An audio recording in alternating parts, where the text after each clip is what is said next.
kısıtlı diğer şeye nazaran. Biraz bu seçim süreci bizim açımızdan çok yoğun geçti. Evet. İster istemez bazı konular biraz geri plana düştü. Ama Allah'ın izniyle bu seçim sürecinden sonra ben inanıyorum ki çok daha yani güçlü bir şekilde elimiz güçlendi. Bundan sonra biraz daha özellikle bu konu yani böyle kimsenin çok fazla girmediği, Evet, evet. elini uzatmadığı, hatta yalnızlaştırdığı bir şey.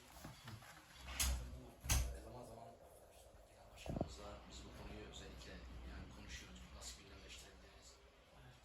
Nereden fiili olarak, somut olarak yani bir sonuç alabilecek şekilde şey yapabiliriz. Bunun üzerine sık sık konuşuyoruz yani bu konuyu. Evet.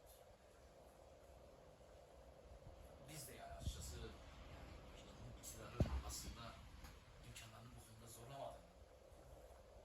Bunun temel sebeplerinin biri evet kendisinden de kaynaklanıyor ama diğer taraftan da Türkiye'de işte diğer İslami kesimlerin, diğer partilerin bu konuda ya, bunu yaptırma konusunda bir şeyler yapmadığı, bir çaba ortaya koymadıklarını bunu da görmek lazım.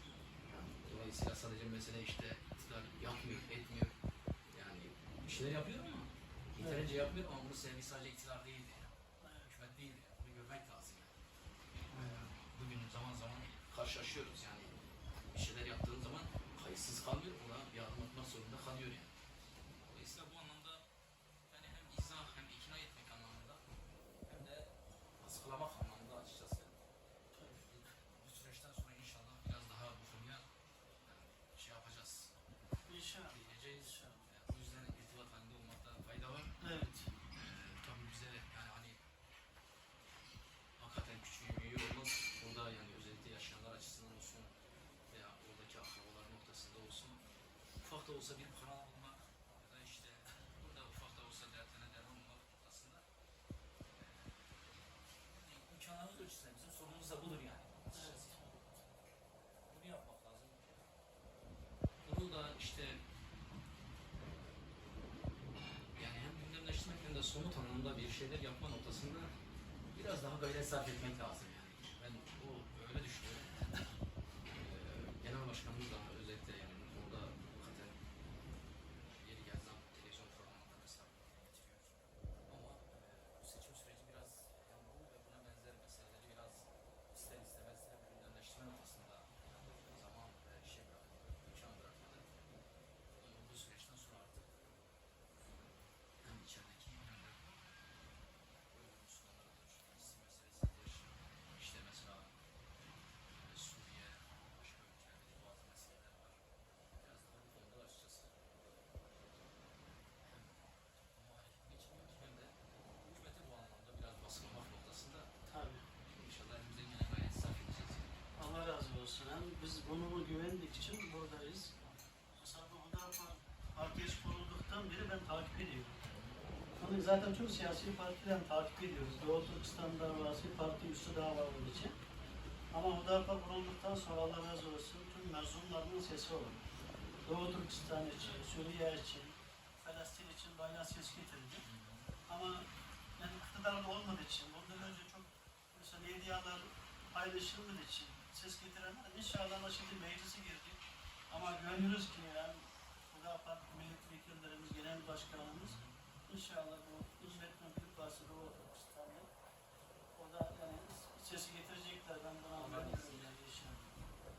Orada hakikaten bizi biz yapan yani odur. Yani Müslümanların dertleriyle dertlenmedik. Bir de şey sağlam bir Müslüman var. Allah. Evet. Hüdapar yapan da diğerlerinden ayıran en temel özellikle deseniz ki nedir? Ya derim ümmet anlayışıdır. Tabii. Ve ümmetin dertleriyle dertlenip imkanları ölçüsünde yardımcı olur.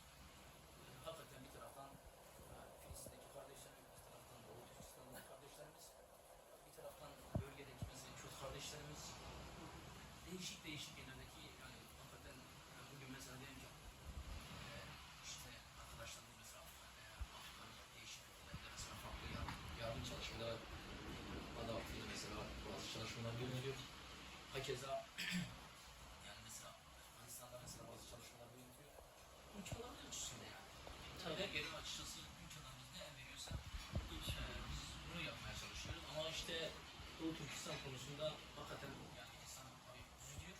Çünkü fiili anlamda şey yapamıyoruz. Uzak bir coğrafya, işte Çin gibi bir zalim devlet, farklı bir şey hakikaten. Türkiye, yani Çin politikası, yani meseleyi lastik kalmış bazı noktalarda. Dolayısıyla mücadele etmek lazım. Evet. Ben buna inanıyorum. Yani mücadele ettikçe Rabbimiz yani bir kapı açacak, bir yol açacak yani. İnanmak lazım. Biz o sayı bu gayrete sarılacağız. Rabbimize güveneceğiz. Yani burada hakikaten azami derecelere kazanmamız lazım.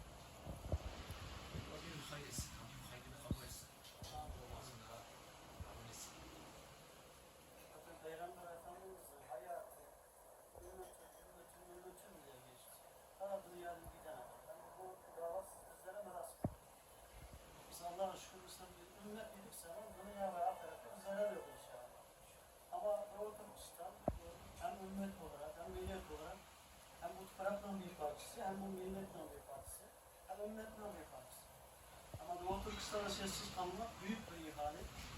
Şimdi bunun için inşallah Hudapar Partisi ki hem tutarlı ki Doğu Türkistan'a daha yakın olması için, Çin'den uzak olması için haksız olacağını güveniyoruz ama inşallah.